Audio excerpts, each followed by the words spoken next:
Hey, how's everybody doing this evening? I wanted to do a quick video about a recent brewery that I had the opportunity to visit. It's called Brash Brewery. It's located in Houston, Texas.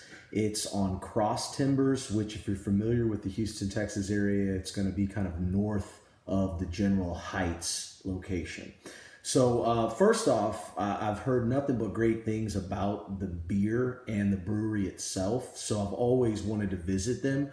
I do follow them on social media, specifically on Facebook, and they have a interesting content that they post on Facebook. So they're very, what's the word I'm looking for? Offensive. They strive to be offensive on their Facebook page, and so it's kind of an antagonizing way to get you interested in their brand, to say the least. So I had a friend who had visited this location a long time ago, had spoken very highly about the craft beer that they offered, and so I wanted to check it out. So I had the opportunity of visiting Brash Brewery yesterday on New Year's Eve, which was the last day of 2017. First off, the brewery is very difficult to find. If you aren't familiar with the area, you're probably going to have a hard time finding it. And even if you are familiar with the area, you may struggle to find it as well. It is located in what appears to be a driveway area that leads to a large open parking lot that is located behind some townhomes, and it is in some warehouses. The signage is very bad. It's very small. You really have to know where you're looking to find the entry point to the parking lot that accesses the warehouse. So just know that going in.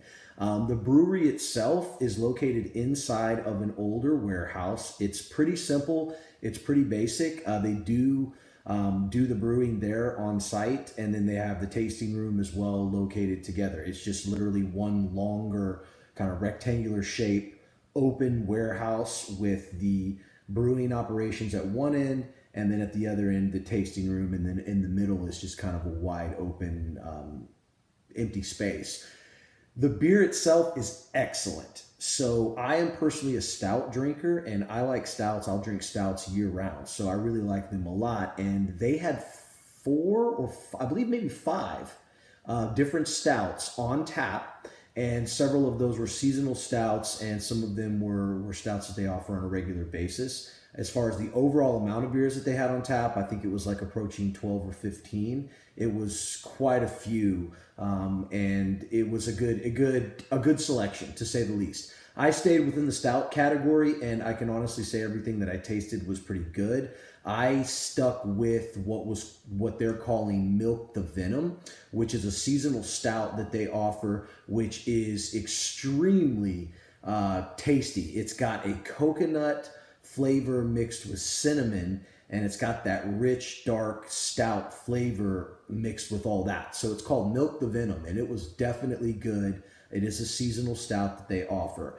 So, other than that, the experience was good. The environment is like a warehouse, like I mentioned, but it's set up with a lot of old video games. So you have a lot of different arcade games, like from the 80s and early 90s, Mortal Kombat, Street Fighters, Contras, Pac-Mans, things of that nature, all set up all throughout the warehouse. Everything costs a quarter. So it's 1 quarter, one play. They do have some token change machines or not token machines, but quarter machines that will accept your bills and exchange them for quarters there. It's a kid-friendly place. I took my two children. I took my baby and my 2.5-year-old son, and he ran around and played video games and kind of wasted a bunch of quarters. But it was fun, and there was nothing really for them to mess up or get into. It is a dog-friendly, pet-friendly brewery as well, and it's a good place just to go and chill out. The beers, what I was drinking was about $6 per glass. They usually would serve those stouts that I had in what they call a snifter, and that was not being served. It was being served in a pint glass, so they're actually being generous on New Year's Eve and giving us a little bit more for the cost of what would be normally a snifter size. So overall, guys, I would say if you're interested in craft brew, if you definitely like stouts or just kind of boutique breweries, Brash Brewing in Houston, Texas is definitely the place to check out. As of right now, I don't believe they have a website, and I believe all their correspondence is done on their Facebook page. So that could of course change at any time, but definitely take a look at their Facebook page. Like I said, it is pretty offensive, but if you can deal with some dry humor and some offensive humor, then it is an intriguing brand to take a look at, to say the least.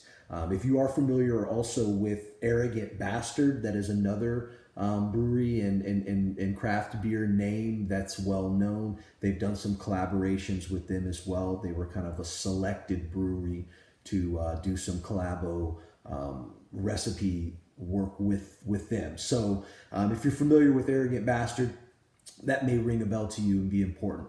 But other than that, guys, check out their Facebook for their hours of operation. I believe they are open 7 days a week, but definitely check with their Facebook and verify those hours of operations. Again, this is my review of Brash Brewing. Overall, out of 5 stars, I'm going to go ahead and give it, 3.5 to 4. Definitely 3.5 to 4, meaning the beer is excellent. But if we're rating the overall brewery and the overall experience, the brew being excellent, the brewery itself being a little bit bland. The video arcades are a nice touch, but they don't really offer any kind of tours. It's a pretty small place. Kind of what you see in the open warehouse is what you get. So again, guys, the beer is excellent. The brewery is nice, but definitely not the nicest brewery that I'm sure you'll see. And I hope you enjoy my review of Brash Brewing. And if you like craft beer or other investments and cool things related to my channel, please stay around and keep watching.